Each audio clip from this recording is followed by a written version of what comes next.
ఆకాశవాణి జాతీయ వార్తలు చదువుతున్నది డివి సత్యనారాయణ. ఈనాటి వార్తల్లోని ముఖ్య అంశాలు: ప్రధానమంత్రి నరేంద్ర మోదీ విదేశీ పర్యటన నిమిత్తం మరికొద్దిసేపట్లో జపాన్కు బయలుదేరతారు. పీఎం జనధన్ యోజన భారతదేశాన్ని ఆర్థిక సాధికారత వైపు నడిపించిందని ప్రధానమంత్రి నరేంద్ర మోదీ పేర్కొన్నారు. మహారాష్ట్రలోని ముంబైలో నిన్న రాత్రి 4 అంతస్తుల భవనం కూలిన ఘటనలో మరణించిన వారి సంఖ్య 17కు చేరుకుంది. ఛత్తీస్గఢ్, కర్ణాటక, ఉత్తరాఖండ్ రాష్ట్రాల్లో రేపు భారీ వర్షాలు కురిసే అవకాశం ఉందని వాతావరణ శాఖ వెల్లడించింది. వార్తల వివరాలు: ప్రధానమంత్రి నరేంద్ర మోదీ విదేశీ పర్యటన నిమిత్తం మరికొద్దిసేపట్లో జపాన్కు బయలుదేరతారు. టోక్యోలో రేపటి నుండి 2 రోజుల పాటు జరగనున్న ఇండియా జపాన్ 15వ వార్షిక శిఖరాగ్ర సమావేశంలో ప్రధానమంత్రి పాల్గొంటారు. ఇది జపాన్లో ప్రధానమంత్రి నరేంద్ర మోదీ 8వ పర్యటన కాగా, జపాన్ ప్రధాని షిగేరు ఇషిబాతో తొలి శిఖరాగ్ర సమావేశం. ఈ పర్యటన సందర్భంగా ఇరు దేశాల ప్రధానులు భారత్, జపాన్ దేశాల మధ్య రక్షణ, వాణిజ్యం, ఆర్థిక వ్యవస్థ, సాంకేతికత, ఆవిష్కరణలు వంటి పలు రంగాలపై చర్చించనున్నారని, అలాగే వ్యూహాత్మక ప్రపంచ భాగస్వామ్యంపై కూడా సమావేశం కానున్నారని విదేశాంగ మంత్రిత్వ శాఖ ఒక ప్రకటనలో తెలిపింది. ఈ పర్యటన 2 దేశాల మధ్య దీర్ఘకాలంగా ఉన్న స్నేహబంధాన్ని మరింత బలోపేతం చేస్తుందని జపాన్లోని భారత రాయబారి సిబి జార్జ్ ఆకాశవాణితో మాట్లాడుతూ, We have a great civilizational connectivity between India and Japan. Osaka Expo was an opportunity for us to showcase that connect. It showcases, of course, India's cultural diversity, the technologically advanced in India, the progress we made in digital transformation, the progress we made in space technology. These are all showcased there. In fact, India Pavilion had a very clear program, focus on 3 T's, that is technology, trade and tourism. Connecting that and see how we can take it forward, we have organized several events on a daily basis there involving the Japanese prefectures, Japanese organizations. It has been a great opportunity to showcase the new India in Osaka. Japan పర్యటన అనంతరం August 31 నుండి September 1 వరకు Tianjin నగరంలో జరిగే Shanghai సహకార సంస్థ శిఖరాగ్ర సమావేశంలో పాల్గొనేందుకు ప్రధానమంత్రి చైనాకు వెళ్తారు. పీఎం జన్ధన్ యోజన భారతదేశాన్ని ఆర్థిక సాధికారత వైపు నడిపించిందని ప్రధానమంత్రి నరేంద్ర మోదీ పేర్కొన్నారు. ప్రధానమంత్రి జన్ధన్ యోజన పథకం నేటితో 11 సంవత్సరాలు పూర్తి చేసుకున్న సందర్భంగా సామాజిక మాధ్యమం ఎక్స్ వేదికగా ఈరోజు ప్రధానమంత్రి స్పందిస్తూ, ఈ పథకం ప్రజలకు గౌరవాన్ని పెంచిందని, వారి ఆర్థిక స్థితిగతులను వారే మార్చుకునే శక్తిని ఇచ్చిందని పేర్కొన్నారు. ఇక మరోవైపు ప్రత్యక్ష ప్రయోజన బదిలీ డీబీటీ ద్వారా వివిధ పథకాల కింద ప్రయోజనాలు, రుణ సౌకర్యాలు అందించడం, సామాజిక భద్రత కల్పించడానికి ప్రధానమంత్రి జన్ధన్ యోజన దోహదపడిందని కేంద్ర ఆర్థిక శాఖ మంత్రి నిర్మలా సీతారామన్ ఒక సందేశంలో పేర్కొన్నారు.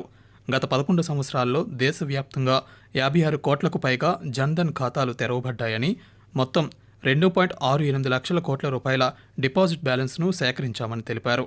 38 కోట్లకు పైగా రూపే కార్డులను జారీ చేశామని, డిజిటల్ లావాదేవీలను సులభతరం చేశామని నిర్మలా సీతారామన్ వెల్లడించారు. నౌకాయ్ పండుగ సందర్భంగా దేశ పౌరులకు, ముఖ్యంగా ఒడిశా రాష్ట్ర ప్రజలకు రాష్ట్రపతి ద్రౌపది ముర్ము, ప్రధానమంత్రి నరేంద్ర మోదీ శుభాకాంక్షలు తెలియజేశారు. వ్యవసాయం పట్ల గౌరవం, రైతుల పట్ల కృతజ్ఞతను వ్యక్తపరిచేందుకు ఈ పండుగ ఒక పవిత్రమైన అవకాశంగా నిలుస్తుందని ద్రౌపది ముర్ము సామాజిక మాధ్యమం వేదికగా పేర్కొన్నారు. సద్భావన, సాన్నిహిత్యానికి ప్రతీక అయిన నౌకాయ్ పండుగ ప్రతి ఒక్కరి జీవితాలలో ఆనందం, శాంతి, శ్రేయస్సును నింపాలని రాష్ట్రపతి ఆకాంక్షించారు. ప్రతి ఒక్కరికి ఆహారం అందించేందుకు నిరంతరం కష్టపడుతున్న రైతులకు నౌకాయ్ పండుగ కృతజ్ఞతలను తెలియజేస్తుందని ప్రధానమంత్రి నరేంద్ర మోదీ అన్నారు. మహారాష్ట్రలోని ముంబైలో విరాట్ ఈస్ట్లో నిన్న రాత్రి 4 అంతస్తుల భవనం కూలిపోయిన ఘటనలో మరణించిన వారి సంఖ్య 17కు చేరుకుంది. సహాయక చర్యలు ఇంకా కొనసాగుతున్నాయి. సహాయక బృందాలు ఇప్పటి వరకు 24 మందిని రక్షించారు.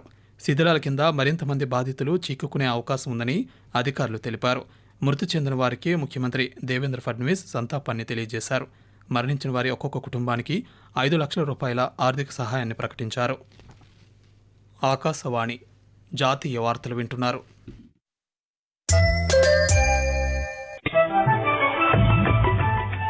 నిరంతర వార్తా విశేషాల కోసం ఆకాశవాణి సామాజిక మాధ్యమ వేదికలైన news on air YouTube channel ను, newsonair.gov.in వెబ్సైట్ ను, ట్విట్టర్ లో ఆల్ ఇండియా రేడియో న్యూస్ ను వీక్షించండి. తెలుగు ప్రాంతీయ వార్తా విశేషాల కోసం ఆకాశవాణి న్యూస్ విజయవాడ మరియు Akashvani news Visakhapatnam YouTube channels ను వీక్షించండి.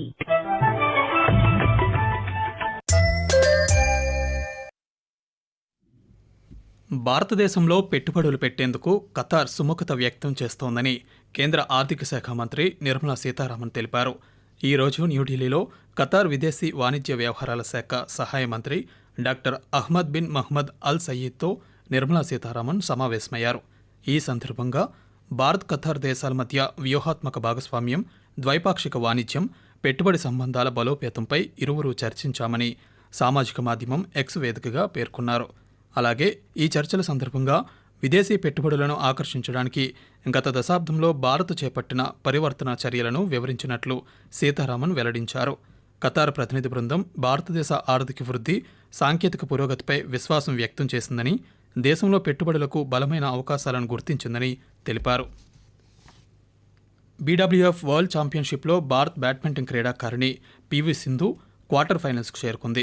ఈరోజు జరిగిన మ్యాచ్లో ప్రపంచ 2వ ర్యాంకర్ అయిన చైనా క్రీడాకారిణి వాంగ్జీయీని 21-17, 21-15 స్కోరుతో ఓడించింది. ఈ విజయంతో సింధు క్వార్టర్ ఫైనల్స్కు చేరుకుంది. క్వార్టర్ ఫైనల్స్లో ఇండోనేషియాకు చెందిన ప్రపంచ 9వ ర్యాంకర్ పుత్రి కుసుమాతో సింధు పోటీ పడనుంది. మరోవైపు Bharat grandmaster R Praggnanandhaa grand chess tour GCT ఫైనల్స్కు అర్హత సాధించాడు. చివరి రౌండ్లో అమెరికాకు చెందిన లెవాన్ అరోనియన్తో జరిగిన మ్యాచ్ను డ్రాగా ముగించి ప్రజ్ఞానంద జీసీటీ ఫైనల్స్కు చేరుకున్నాడు. 2025 జీసీటీ సర్క్యూట్స్లో 30 పాయింట్స్తో 4వ స్థానంలో నిలిచాడు. దేశీయ స్టాక్ మార్కెట్ సూచీలు ఈరోజు భారీ నష్టాల్లో ముగిశాయి. భారత్పై అమెరికా విధించిన సుంకాలు అమల్లోకి రావడంతో పాటు అంతర్జాతీయ మార్కెట్ల నుంచి బలహీన సంకేతాలు, విదేశీ మదుపర్ల అమ్మకాలు కొనసాగుతుండడం వంటి కారణాలతో దేశీయ మార్కెట్లు నష్టాలు చవిచూశాయి. సెన్సెక్స్ ఉదయం 80,754 పాయింట్ల వద్ద నష్టాల్లో ప్రారంభమై చివరకు 705 పాయింట్ల నష్టంతో 80,080 వద్ద స్థిరపడింది. నిఫ్టీ సైతం 211 పాయింట్ల నష్టంతో 24,500 వద్ద ముగిసింది. డాలర్తో రూపాయి మార్కు విలువ 87.63గా ఉంది. ఛత్తీస్గఢ్, కర్ణాటక, మధ్య మహారాష్ట్ర, ఉత్తరాఖండ్ రాష్ట్రాల్లోని పలు ప్రాంతాల్లో రాగల 24 గంటల్లో భారీ నుండి అతి భారీ వర్షాలు కురిసే అవకాశం ఉందని భారత వాతావరణ శాఖ ఐఎండీ తెలిపింది.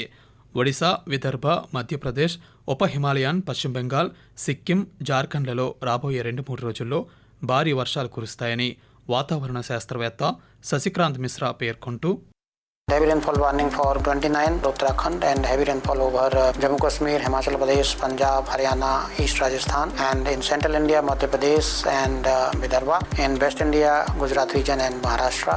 Northeast India, especially Arunachal Pradesh, very heavy rainfall, orange color. Heavy rainfall Assam, Meghalaya, Nagaland, Manipur, Mizoram, Tripura. In South India, especially Karnataka, and orange color for coastal Karnataka. Jammu కాశ్మీర్లోని ఉదంపూర్, రాంబన్ ప్రాంతంలో భారీ వర్షాల కారణంగా కొండ చర్యలు విరిగిపడటంతో కీలకమైన జాతీయ రహదారి 44 వరుసగా 3వ రోజు కూడా మూసివేయబడింది. దీంతో ఆ మార్గంలో 600కు పైగా వాహనాలు అనేక చోట్ల నిలిచిపోయాయి. కాశ్మీర్ను ఇతర ప్రాంతాలతో అనుసంధానించే 250 కిలోమీటర్ల పొడవైన ఈ రహదారి మార్గం అన్ని వాతావరణాలకు అనువైన ఏకైక రహదారి. దీనిని మూసివేయడంతో ట్రాఫిక్ నిలిచిపోయి సరుకు రవాణాకు తీవ్ర అంతరాయం ఏర్పడింది. ముడిపత్తిపై దిగుమతి సుంకం మినహాయింపును డిసెంబర్ 31 వరకు పొడిగించాలని కేంద్ర ప్రభుత్వం నిర్ణయించింది. భారత వస్త్ర రంగానికి పత్తి లభ్యతను పెంచేందుకు ఈ నిర్ణయం తీసుకున్నామని కేంద్ర ఆర్థిక మంత్రిత్వ శాఖ ఒక ప్రకటనలో తెలిపింది. అంతకుముందు సెప్టెంబర్ 30 వరకు పత్తిపై దిగుమతి సుంకాన్ని తాత్కాలికంగా మినహాయించిన ప్రభుత్వం తాజాగా ఈ నిర్ణయం తీసుకుంది. జాతీయ వార్తలు ముగించే ముందు ముఖ్యాంశాలు మరోసారి. ప్రధానమంత్రి నరేంద్ర మోదీ విదేశీ పర్యటన నిమిత్తం మరికొద్దిసేపట్లో జపాన్కు బయలుదేరతారు. పీఎం జన్ధన్ యోజన భారతదేశాన్ని ఆర్థిక సాధికారత వైపు నడిపించిందని ప్రధానమంత్రి నరేంద్ర మోదీ పేర్కొన్నారు. మహారాష్ట్రలోని ముంబైలో నిన్న రాత్రి 4 అంతస్తుల భవనం కూలిన ఘటనలో మరణించిన వారి సంఖ్య 17కు చేరుకుంది. ఛత్తీస్గఢ్, కర్ణాటక, ఉత్తరాఖండ్ రాష్ట్రాల్లో రేపు భారీ నుండి అతి భారీ వర్షాలు కురిసే అవకాశం ఉందని వాతావరణ శాఖ వెల్లడించింది. ఆకాశవాణి జాతీయ వార్తలు ఇంతటితో సమాప్తం.